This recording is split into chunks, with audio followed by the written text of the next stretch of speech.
आप सोच रहे होंगे कि मैं क्या कर रहा हूं। मैं युद्ध की तैयारी कर रहा हूं। वही युद्ध जो ज्वालामुखी की भांति कभी भी फट सकता है। युद्ध वही जीतता है जो युद्ध में व्यतीत होने वाले समय से अधिक समय युद्ध की तैयारी में लगाए। जो योद्धा अभ्यास क्षेत्र में जितना अधिक समय देगा, रणभूमि में उतना ही कम रक्त बहेगा। एक सामान्य लौह और तीखी तलवार में अंतर यही है कि एक तीखी तलवार को कड़ी अग्नि परीक्षा से होकर जाना पड़ता है, लौहकार की मार खानी पड़ती है। एक तलवार जितनी पीड़ा सहेगी, उसका वार उतना ही प्रबल होता है।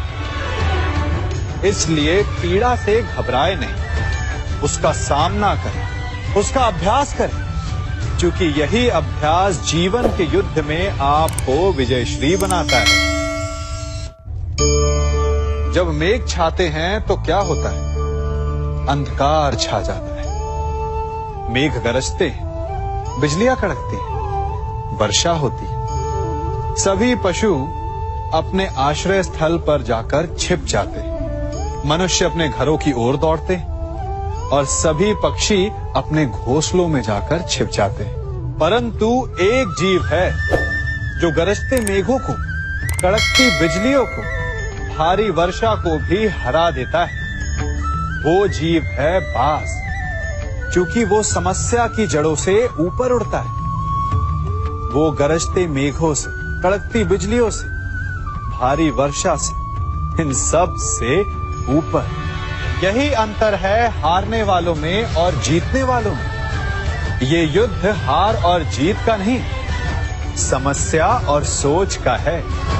यदि आप अपनी सोच को छोटी रखेंगे तो समस्या बड़ी हो जाएगी, और यदि आप अपनी सोच को बड़ी रखेंगे तो समस्या छोटी हो जाएगी। दो मनुष्यों के मध्य होता है, परंतु विजय सदैव एक ही मनुष्य को मिलती है। जबकि समान रूप से दोनों शक्तिशाली होते हैं, समान ज्ञान प्राप्त करते हैं। कारण, दो प्रकार के लोहे होते हैं, एक ठंडा, एक गर्म। कभी सोचा है, लौहकार लोहे को लोहे से ही काटता है, परंतु सदैव ठंडा लोहा ही गर्म लोहे को काट पाता है। और यही नीति मनुष्यों पर भी लागू होती है। जब युद्ध होता है तो जिसके मन में ईर्ष्या होती है, जलन होती है, आक्रोश होता है, वो गर्म लोहे के समान। और जिसका मन शांत होता है, जिसका मन संयम से बंधा होता है, वो ठंडे लोहे के समान है। और वही ईर्ष्या और द्वेष नामक गर्म लोहे को काट सकता है। इसलिए यदि जीवन के संग्राम में विजय प्राप्त करनी है तो अपने मन को शांत रखें, क्योंकि गर्म लोहे की भांति ईर्ष्या और क्रोध जैसे भाव को रखने वाला मनुष्य सदैव शांत स्वभाव के मनुष्य के समक्ष निर्बल है। शक्ति ईर्ष्या और क्रोध में नहीं, शांति और संयम में है। सभी बड़े सदा यही कहते आए कि यदि आगे बढ़ना है तो अपनों का साथ दो। सत्य कहते हैं, अपनों का साथ देना ही चाहिए, परंतु साथ देने से पूर्व ये अवश्य पहचान लेना चाहिए कि अपने हैं कौन। क्या अपने वही होते हैं जिनके साथ हमारा रक्त संबंध होता है, या अपने मित्र? अपने वो होते हैं जो हमें सद्कार्य के लिए प्रेरित करें, हमें आगे बढ़ाएं, हमारा साथ दें। और वो जिनका साथ देने से समाज का नाश, धर्म की हानि हो, वो सगे हो करके भी सगे नहीं होते। इसलिए जब अपनों की परिभाषा का चुनाव करें तो उन्हें अपना माने जो आपका साथ दे, उन्हें नहीं जो हमें अज्ञान के मार्ग पर ले जाएं। सीमा एक रेखा ही नहीं, एक परिभाषा भी है। सीमा हर किसी की होती है, प्रेम की, धैर्य की, मित्रता की और शत्रुता की भी।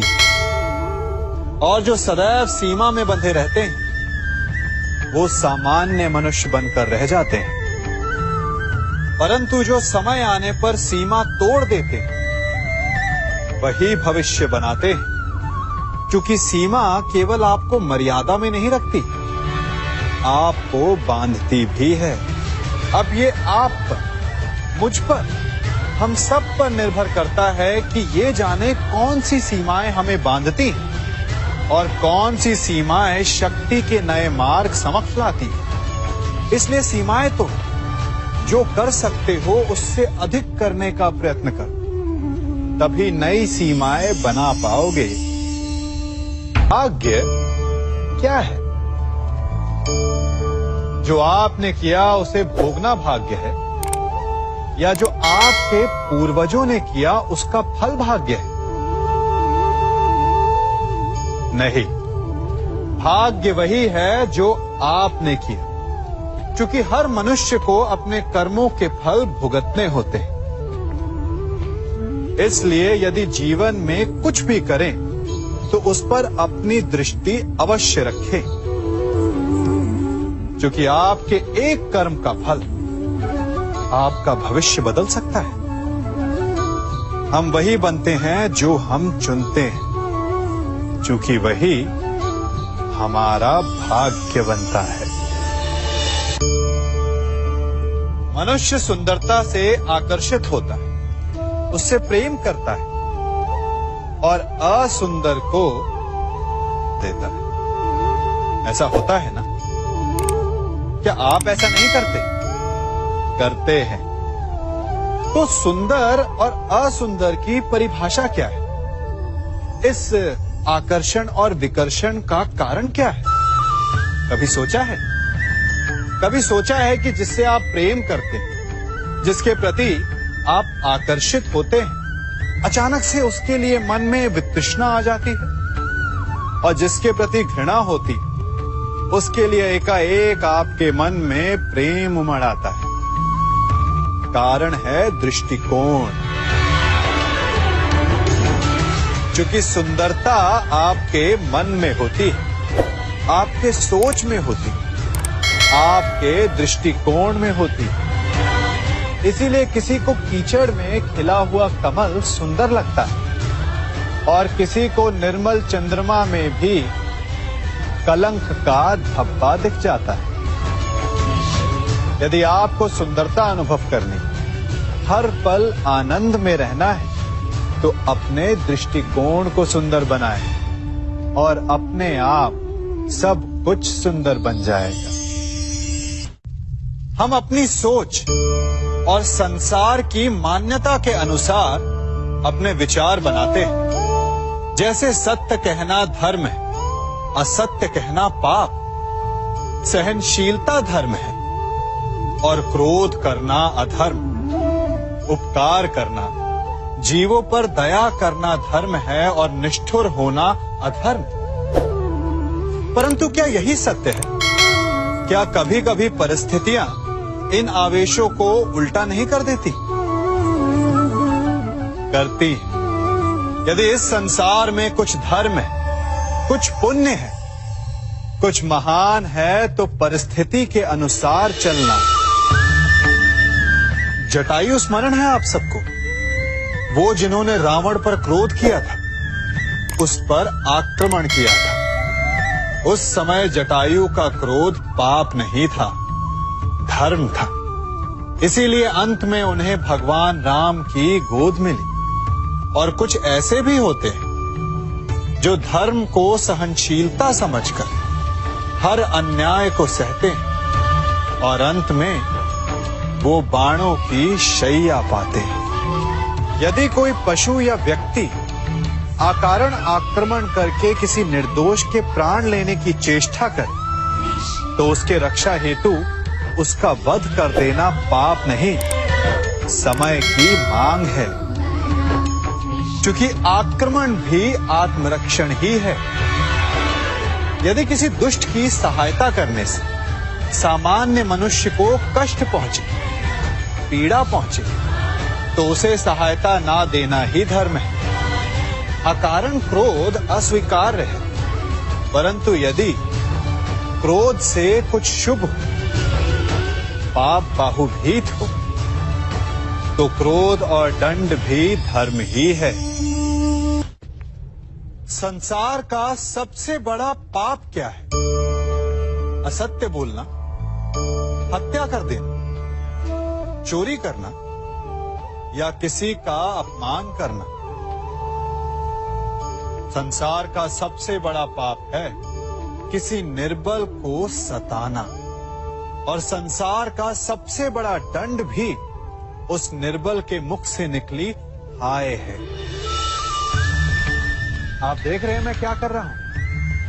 मैं लौह पिघला रहा हूं, और ये लौह पिघलता है इस चमड़ी की बनी धूनकी से निकली हवा से। तनिक सोचिए, एक मृत पशु की खाल से बनी धूनकी इतने कठोर लोहे को भस्म कर सकती। ठीक उसी प्रकार आप चाहे जितने भी शक्तिशाली क्यों ना हो, यदि आपने किसी निर्दोष, किसी निर्बल को सताया, तो उसके मन से निकली हाय और उसका श्राप आपके जीवन को भस्म कर सकता है। स्वर्ण सज्जन पुरुष और परोपकारी मनुष्यों की गति एक समान होती है। यदि स्वर्ण टूट जाए तो उसे गर्म करो, ताप दो, पिघल कर वो फिर से जुड़ जाता है। ठीक उसी प्रकार मतभेद होने के पश्चात भी एक सज्जन पुरुष और महान पुरुष फिर से मित्र बन जाते हैं। परंतु दुर्जन दुष्ट माटी से बने लोग उस पके हुए मटके के समान होते हैं कि जिनमें यदि एक बार दरार आ जाए तो वो स्वयं ही स्वयं का सर्वनाश कर लेते हैं। इसलिए मित्रता केवल सज्जनों से ही करें ताकि मतभेद ना हो। दुष्टों का समूह अपना नाश स्वयं ही कर लेता है। यदि कोयले की खान में जाओ तो चाहे जितनी भी सावधानी बरतो, अपने वस्त्रों पर कालिख लग ही जाती है। इसलिए दुष्ट मित्रों से सावधान। सज्जन शत्रु प्रत्येक परिस्थिति में श्रेष्ठ है। प्रत्येक मनुष्य सफलता पाने के लिए कार्य करता है। कुछ सफल होते हैं, कुछ नहीं होते, और जो सफल नहीं होते वो सदा अपनी असफलता का कारण या तो अपनी परिस्थितियों को बताते हैं या अपने सहयोगियों को दोषी ठहराते हैं। परंतु क्या वास्तविकता में ऐसा ही होता है? क्या कोई परिस्थिति या कोई व्यक्ति किसी की असफलता का कारण बन सकते हैं? उत्तर हां भी है और ना भी। कैसे? आप इस तितली को देख रहे हैं? आपने एक मक्खी को भी देखा होगा। प्रकृति ने दोनों को समान गुण दिए हैं रस पान करने का। एक तितली फूलों पर जाकर उसका रस लेती और इस अवस्था में नए फूल खिलने की व्यवस्था भी करती है, और मक्खी घाव पर बैठती है, घाव को सड़ाती है और रोग भी फैलाती है। यदि इसमें किसी बात का अंतर है तो केवल सोच का। यदि आप उचित मार्ग चुनेंगे तो आपको सफलता मिलेगी, आप में उत्साह बढ़ेगा, और यदि आप अनुचित मार्ग चुनेंगे तो आपको असफलता मिलेगी, निराशा मिलेगी। अब उचित मार्ग चुनना है या अनुचित मार्ग, ये निर्णय तो आप पर निर्भर करता है। मनुष्य सदा भला बुरा, खरा खोटा, सत्य असत्य की बातें करता है। सत्य को अच्छा मानता है और असत्य को बुरा। परंतु क्या आपने कभी ये सोचा है कि प्रत्येक वस्तु, प्रत्येक भाव का एक महत्व होता है? दोनों ही एक दूसरे के पूरक होते हैं। यदि काला रंग नहीं होगा तो क्या श्वेत रंग की आभा का अनुभव होगा? यदि असत्य नहीं होगा तो क्या सत्य के महत्ता का ज्ञान होगा? यदि बुरा नहीं होगा तो क्या भले पर आपको विश्वास होगा? कुछ महत्वपूर्ण है तो दोनों के मध्य का संतुलन। बुरी से बुरी वस्तु, समय या भाव, कोई ना कोई स्वयं में शुभ छिपाए रखती है। कभी काले गरजते मेघों को देखा है?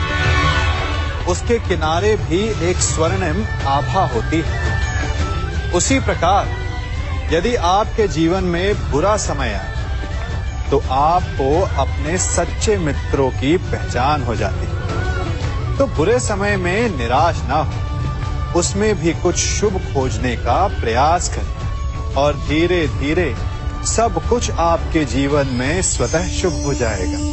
संसार में सबसे महत्वपूर्ण क्या है? दृष्टि या दृष्टिकोण, समझ या सोच? सामान्यतः मनुष्य की दृष्टि और सोच में अधिकतर वो वस्तु, वो घटनाएं, वो भाव श्रेष्ठ हैं जो हमें आनंद दे, और जो हमें आनंद नहीं देते उन्हें हम दुखदाई मान लेते हैं। परंतु दृष्टिकोण और सोच को यदि एक भिन्न कोण से देखें तो परिस्थितियां भिन्न सिद्ध हो सकती हैं। जिस प्रकार भीषण गर्मी हमें सुहाती नहीं, परंतु वही गर्मी सागर और नदियों के जल को वाष्पित करती है और हमें मनोरम वर्षा का आनंद देती है, उसी प्रकार भीषण परिश्रम के पश्चात हमें सफलता मिलती है, शिक्षा के पश्चात हमें हमारा लक्ष्य मिलता है।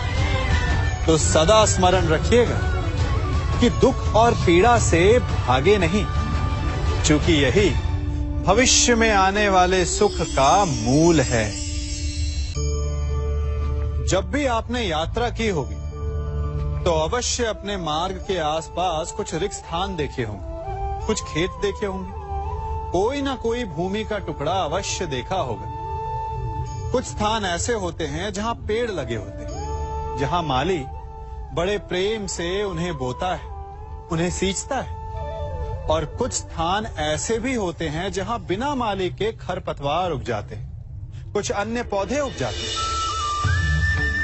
माली द्वारा उगाए वृक्ष हमें ठंडी छाया देते हैं, हमें फल देते हैं, ईंधन के लिए लकड़ियां देते हैं, और बिना परिश्रम के उपजित खरपतवार यदि कुछ करते हैं तो ये कि वो भूमि को बंजर बनाते हैं।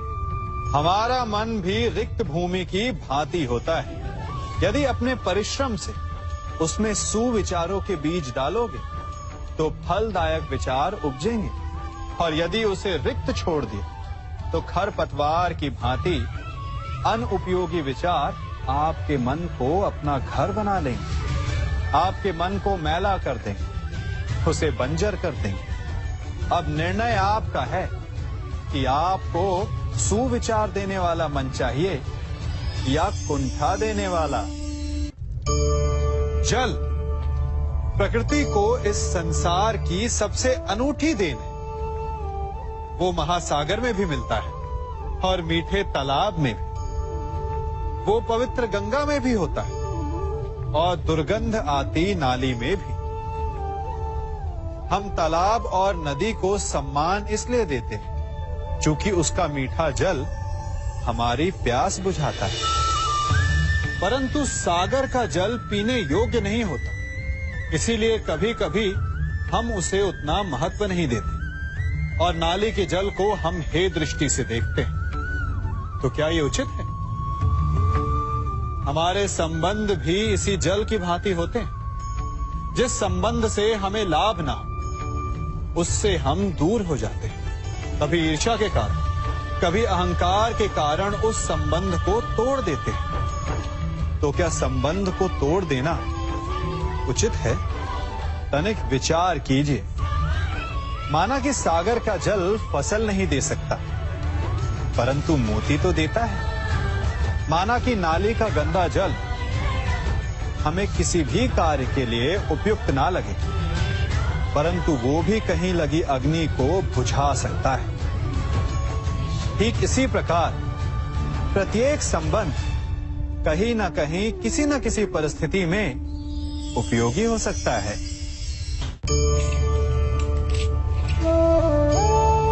बड़ी विकट समस्या है। मुझे स्मरण ही नहीं हो रहा कि इस गुच्छे की कौन सी चाबी इस ताले को खोले। बड़ी देर से प्रयास कर रहा, परंतु ये ताला खुल ही नहीं रहा।